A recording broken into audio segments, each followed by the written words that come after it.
कभी कभी धमकी का असर धमाके से भी ज्यादा होता है। ये बात रूस और यूक्रेन वॉर पर पुतिन की धमकी को लेकर कही जा सकती है। रूस के राष्ट्रपति व्लादिमीर पुतिन की धमकी ने कैसे यूक्रेन के राष्ट्रपति ज़ेलेंस्की को जंग के मैदान से अलग थलग कर दिया, कैसे अमेरिका और ब्रिटेन जैसे ताकतवर देशों यानी नेटो देशों की भी हिम्मत जवाब दे गई, इस रिपोर्ट में देखिए।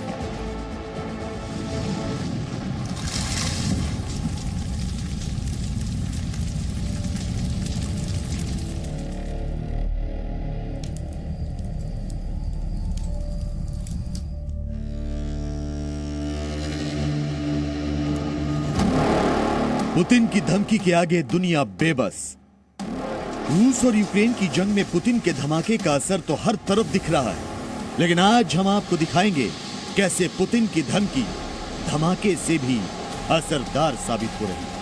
Дальше они будут продолжать делать то, что они делают. Я уже тоже об этом говорил.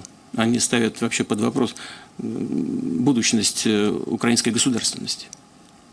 И если это произойдет, это будет целиком и полностью на их совести. पुतिन ने यह भी कहा था कि दुनिया के जो भी देश यूक्रेन को हथियार देंगे या रूस के खिलाफ सैन्य मदद देंगे, वो सभी रूस के दुश्मन बनेंगे, यानी रूस इसे बर्दाश्त नहीं करेगा। पुतिन की इस धमकी का असर ये हुआ कि पड़ोसी पोलैंड ने भी यूक्रेन को फाइटर जेट्स देने से मना कर दिया, जबकि दावा किया जा रहा था कि अमेरिका ने पोलैंड को कहा था कि वो यूक्रेन को MiG-29 लड़ाकू विमान दे, बदले में उसे अमेरिका F-16 लड़ाकू विमान देगा। वहीं बातों से यूक्रेन के साथ खड़े नेटो और यूरोपीय यूनियन सैन्य मदद के नाम पर पहले ही हाथ खड़े कर चुके हैं। नेटो ने ज़ेलेंस्की की गुहार के बाद भी यूक्रेन को नो फ्लाइंग जोन घोषित करने से मना कर दिया, जबकि ज़ेलेंस्की हर दिन पश्चिमी देशों के आगे मदद के लिए गिड़गिड़ा रहे हैं, मन्नतें मांग रहे हैं और मदद नहीं मिलने पर पश्चिमी देशों को लताड़ भी रहे हैं, लेकिन कोई फायदा होता नहीं दिख रहा। Сьогодні відбувся саміт НАТО. Слабкий саміт, розгублений саміт. Саміт, на якому видно, що не всі вважають боротьбу за свободу для Європи метою номер один. Усі люди, які загинуть від цього дня, загинуть також і через вас. Через вашу слабкість, через вашу роз'єднаність. पश्चिमी देशों ने ज़ेलेंस्की की बात नहीं मानी, उल्टे ज़ेलेंस्की को यूक्रेन छोड़कर आने की सलाह दी थी। अमेरिका ने कहा कि ज़ेलेंस्की चाहें तो यूक्रेन छोड़ सकते हैं, लेकिन ज़ेलेंस्की को पीठ दिखाकर अपने देश से भागना मंजूर नहीं है। Ми не пробачимо розстріли беззбройних людей, руйнацію нашої інфраструктури. Ми не пробачимо сотні жертв, тисячі і тисячі страждань. І Бог не пробачить ні сьогодні, ні завтра, ніколи. І замість прощеного буде судний день.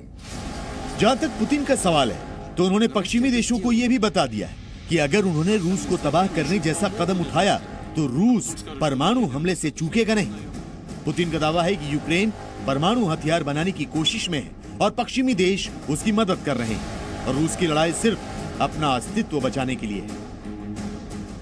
А там из-за океана еще и помогут это сделать. А потом скажут, что мы ядерного статуса не признаем, это сделали сами, поставят эти комплексы под контроль.